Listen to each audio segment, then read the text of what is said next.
Hedda's movie synopsis.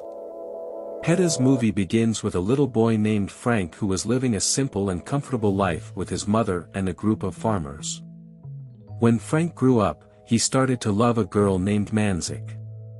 After he entered into an affair, Frank was called up for recruitment by the U.S. Army, so he decided to join the army after Manzik promised him that she would wait for him no matter how long the absence was. Frank joined the army and traveled to fight in Vietnam and remained in Vietnam for 7 years. 6 years he spent serving his army and 1 year in torture at the hands of Vietnamese soldiers, but fortunately, Frank was able to escape from their hands. Returning to his country once again, Frank was honored by the U.S. Army for his good service, and after he was cured, he decided to visit his beloved Manzik. When Frank went to Manzik's house, he learned that she had married and had a child. After a while, Frank started looking for work, but he refused because he did not have a suitable educational certificate, so he applied to the police as a former soldier, but he also refused. And a large truck appeared competing in the sale of sausages one day. When Frank was returning home by bus, 2 men entered and tried to assault a large man and took his place. At first, Frank tried to remain calm, but when he was bullied, he beat them up. When he was hitting them, he took pictures of the passengers, Frank, and they posted the video on YouTube, which achieved millions of views and made Frank famous. Frank's life began to change, and they began to love him and draw his picture everywhere, and the police appointed him as an escort to the officer. 3 months later, his mother died, and his friend Sebastian attended the funeral. Sebastian was the same man that Frank paid for on the bus, and he is the one who will move to live with Frank at his mother's house as well. During Frank's move to the house, the officer visited him to console him on the death of his mother. On the same day, at night, Sebastian and Frank sat down to talk a little. Frank told him that he was his only friend. After that, Sebastian took out an envelope containing a memory chip, asking him to keep it in a safe place until he asked him to. He then went out to buy cigarettes, and when he was returning home, his gang stopped him to take the chip. When Sebastian clashed with them, they killed him and left him in the street. Frank woke up the next morning to the news of the death of his friend Saduk, so he went to the morgue to receive the body, after ordering the policeman to search for the killer as soon as possible. At night, Frank went to the store to buy an alcoholic drink. When he was about to leave, he attacked 3 armed men on the shop and tried to attack him, but he knocked them all down. Frank returned home, and while he was sitting in his house, the officer visited him and asked him to help him work, but Frank refused. The next day, Frank went to the police station to ask the officer responsible for the case of Sebastian's murder, but when he looked at their conversations, Frank felt that the policeman was indifferent to the case, so he accused him of negligence in his work. But the policeman told him that he and his colleagues were making a great effort to solve the case as soon as possible, and he left. Frank remembered the chip he took from Sebastian, so he went to the office of the policeman in charge of the case to tell him about it. But he was surprised that the policeman was playing basketball with his colleagues at work, so he got angry at the scene, so he decided to keep the chip and search for the killer himself. Frank went to the scene of the crime and began searching for evidence himself, and found his necklace and a bullet in the ground. He took the bullet and the necklace to ask about the type of weapon and the owner of the necklace. Frank knew that the bullet I got out of a gun for the gangs and that the necklace belonged to one of them. Frank went to the house of the owner of the necklace and found his wife alone with her children in the house. As for the husband, he was playing basketball, a well-known list somewhere. Frank went to the nearest court in the area and started asking about the owner of the necklace, Trans. In the beginning, the players attacked him, but when they realized bouts of Trans. The scene moves us to Benzer, who is the head of the gang that killed Sebastian. Benzer was sitting with the mayor of the city because he is the one who carries out the mayor's dirty work. During their conversation, the mayor asked Benzer to order Frank's death because he's getting in his way.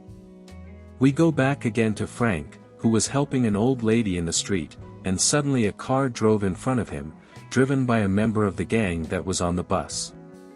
They wanted revenge on Frank, so they shot him and left after they thought they had killed him, but in fact nothing happened to Frank. At night, when Frank was returning home, he stopped to talk to his neighbor's son for a bit before he heard a quarrel between the boy's father and her husband. The wife kicked her husband out after he hit her and caused her nosebleeds. After her husband left, Frank rushed to help her stop the bleeding, in addition to preparing him for dinner. The next day, he went to the bus to look for Trans, but he found his friends instead of him, and after one of them beat him and threatened to throw him out of the window, he told him the real location of Trans.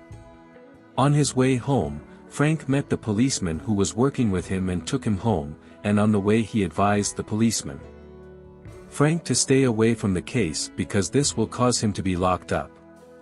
Frank got out of the car and he was annoyed by what the policeman said. When he entered the house, he was surprised by a huge man carrying him and asking him about the location of the chip. Frank hit him and pushed him out of the house. And Frank took the chip to the child in the next house to know its content, and when he connected it to the computer, he was surprised by the amount of information he found on the chip, most of which was about the deals that took place between the mayor and the gangs.